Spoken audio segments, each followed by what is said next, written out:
Ya, ngapain you tulis? Berarti otakmu nggak cukup untuk nampung pertanyaanmu itu kan.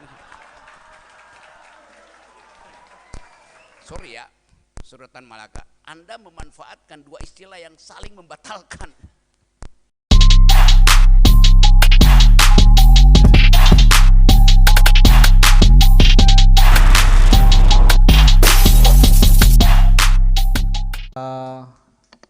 Lanjut, nanti kita diskusi bareng. Mana nih mahasiswanya kok belum tampil ini? Oke, bentar. Silahkan untuk para mahasiswa. Oke, satu, dua, mana? Mahasiswa bu, mahasiswa bu. Oh, mama. Oke. Oke, satunya mama ini ya di depan ini. Oke, satu, dua, yang cewek tadi sama mak-mak ini, nggih bu. Monggo, silahkan. Mic-nya mana ini? Kita lanjutkan diskusi pada malam hari ini mumpung bersama Bung Rocky dan Bung Diki. Mic.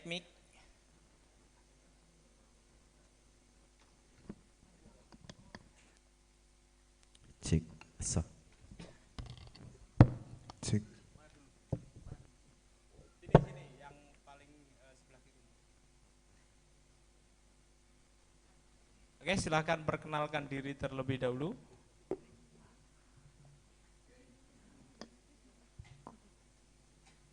Baik, selamat malam semuanya. Perkenalkan, nama saya Alvin. Saya dari PMII Blitar. Bukan siapa-siapa, bukan kepala desa, hanya mahasiswa miskin ya dari Blitar Selatan. Makan sehari 15.000 kebutuhannya.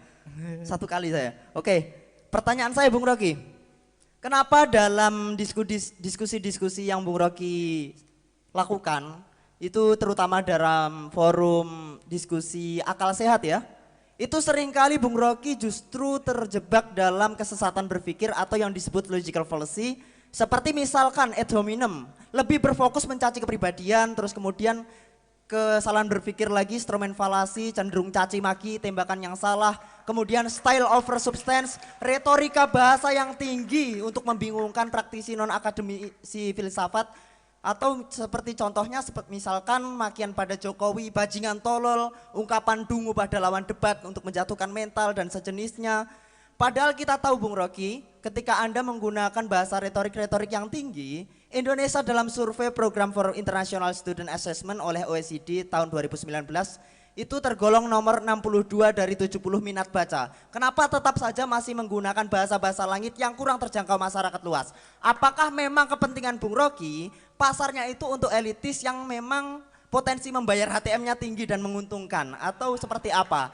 Nah, menimbang banyaknya kesalahan berpikir yang terjadi itu tadi, logika akal sehat seperti apa yang ditawarkan oleh Bung Rocky, dan kemudian seperti hari ini saja kita menjumpai ini tadi, misalkan tadi dibahas ideologi Prancis, misalkan masyarakat umumnya banyak mengetahui ideologi tadi yang tiga tadi, Amerika. Nah itu kesalahan berpikir common sense. Di mana Bung Rocky menemukan datanya sehingga mengatakan bahwasanya semuanya sudah memahami hal itu. Terus kemudian kesalahan berpikir yang hari ini saya dengarkan lagi seperti tadi era Jokowi, Tuturi dan seterusnya itu masuknya instrumen falasi. Seperti apa Bung Rocky? Terima kasih. Oke, terima kasih satu bentuk kritikan untuk Bung Rocky. Mas Alvin ya. Oke, kemudian yang belakang tadi ada cewek. Oh silakan mic-nya tim panitia. Ya. Oke, silakan perkenalkan diri dulu. Selamat malam, perkenalkan nama saya Juliara Yulia Sarya, saya mahasiswa, saya juga termasuk kader PMI. Di sini saya ingin bertanya Bung, untuk mengaktualisasikan semua yang sudah kita diskusikan ini tadi, kita kan sebagai mahasiswa harus punya akal sehat dan juga bisa merawat keidealisme kita sebagai mahasiswa. Tapi namun tidak dipungkiri ya, mungkin mahasiswa-mahasiswa di sini idealismenya pun sudah sedikit tergoyah. Padahal kan kalau katanya Tan Malaka, idealisme itu adalah kemewahan terakhir bagi anak muda, katanya seperti itu. Tapi terkadang untuk menyikapi seperti itu, terutama perihal politik dan lain sebagainya, kita pun juga harus mempermainkan itu, seperti itu loh. Bukan berarti kita ingin menggeser idealis kita, soalnya kan katanya kalau full idealis itu bodoh ya, seperti itu. Nah, bagaimana tanggapan dari Bung Rocky? Terima kasih. Oke, terima kasih sahabati Julia. Ini langsung mau ditanggapi oleh pemantik diskusi kita malam hari ini dari Mas Alvin dan sahabati Julia. Oke, Bung Diki dulu atau langsung Bu Rocky? Oh siap, monggo. Langsung tutup poin. Terima kasih. Oke, siapa yang mesti saya jawab ya? Alvin dia nggak bertanya itu. Dia yang bertanya ke saya itu handphone dia tuh. Karena dia baca di situ. Ya, ngapain you tulis? Berarti otakmu nggak cukup untuk nampung pertanyaanmu itu kan.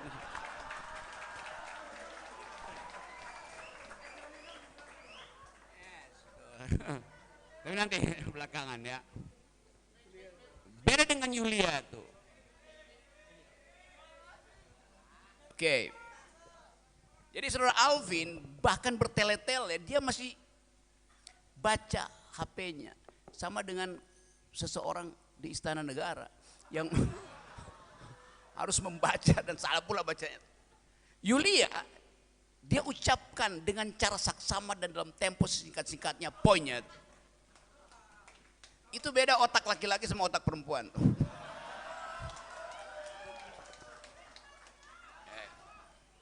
Saya satu-satu saya bahas pelan-pelan. Oke, Alvin. Apa itu ad hominem?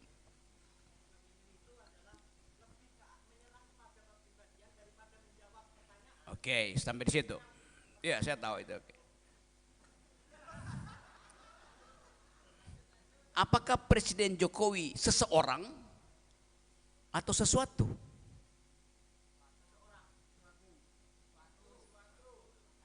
Nah, itu kesalahan berpikirmu.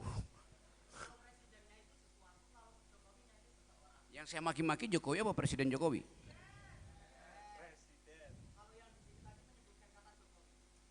Ya Jokowi statusnya apa? Ya, yang saya maki-maki status dia apa dianya? Nah ini mulai ini namanya dalam logika kesalahan bifurkasi itu. Barusan sudah lakukan itu. You bikin bercabang supaya seolah-olah ada yang benar. Kalau ini nggak benar, yang ini yang benar tuh. Nah itu kekacauan pikiranmu tuh. Oke, jadi saya mau bahas ya. Oke. Sekarang Yulia apa tadi? Poinnya tadi. Oke, soal idealisme itu. Waktu dia mengutip tadi Tan Malaka tuh. Alvin tahu siapa Tan Malaka?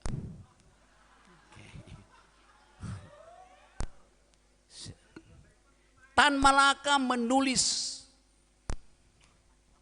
Madilog tanpa referensi. Dia nggak baca handphone Tan Malaka. Dia nggak pakai buku. Kenapa? Waktu Tan Malaka nyebrang dari Jepang ke Indonesia, dia mampir di Hong Kong, di Uber oleh Intel Amerika. Maka semua buku kirinya itu dia tenggelamkan di pelabuhan Hong Kong. Dia datang ke Indonesia dengan memori tentang semua dalil yang pernah dia baca di Belanda, Inggris, Rusia, Jepang. Tan Malaka memanfaatkan otaknya dan dia tulis buku itu. Nah, itu bedanya seseorang yang memakai otak sebagai tempat menyimpan memori dan orang yang sekedar memakai laptop atau handphone untuk menyimpan memori itu.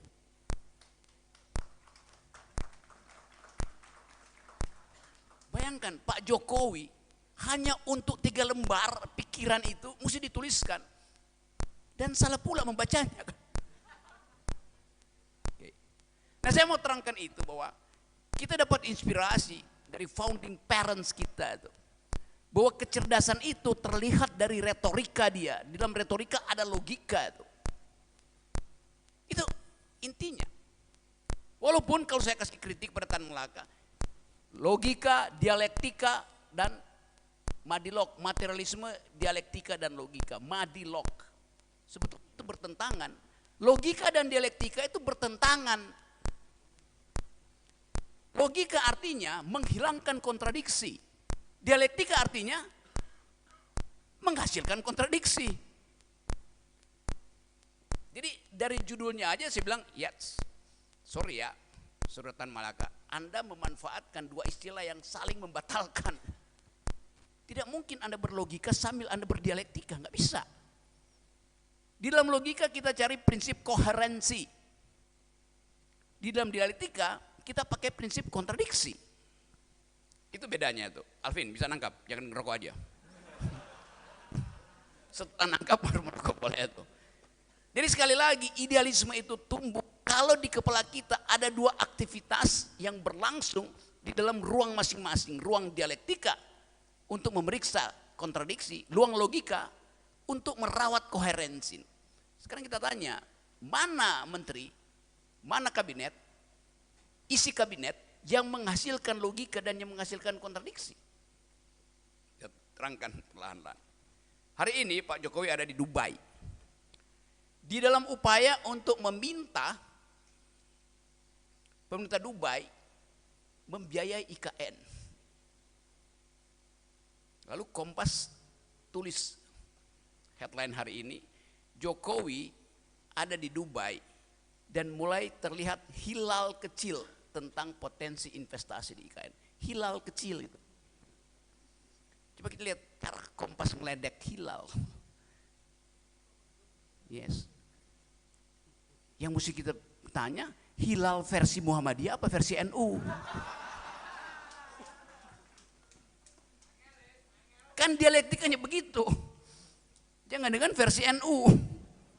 Kalau hilalnya Muhammadiyah pasti itu ada kalkulasinya tak tak tak. Kalau NU ya bisa berubah sedikit. Iya, itu soalnya. Jadi semua hal yang kita bicarakan di sini dalam upaya untuk memeriksa apakah kita berpikir dialektik secara transparan, tidak menyembunyikan isi argumentasi, atau kita berpikir koherensi secara logis justru dengan memamerkan keketatan pendasaran argumen. Kan itu intinya di situ. Jadi sekali lagi itu penting dan ya tadi Pak Diki benar itu bahwa ya oke, mungkin kalau kita pakai itu sebagai ukuran, maka cara berpikir kabinet itu tidak logis dan tidak dialektis itu. Akibatnya ya berantakan kebijakannya kan. Kebijakan pendidikan tinggi ya betul sebanyak Kementerian Pendidikan Tinggi itu dihapus saja, dikasih ke Muhammadiyah. Oke. Tapi NU akan bilang oke, kalau begitu Kementerian SDM dihapus saja, dikasih ke NU.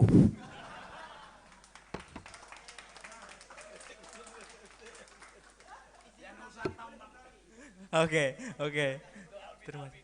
Oke, mic-nya tolong ini untuk menanggapi. Oke, ini silakan. Baik, Bung Rocky.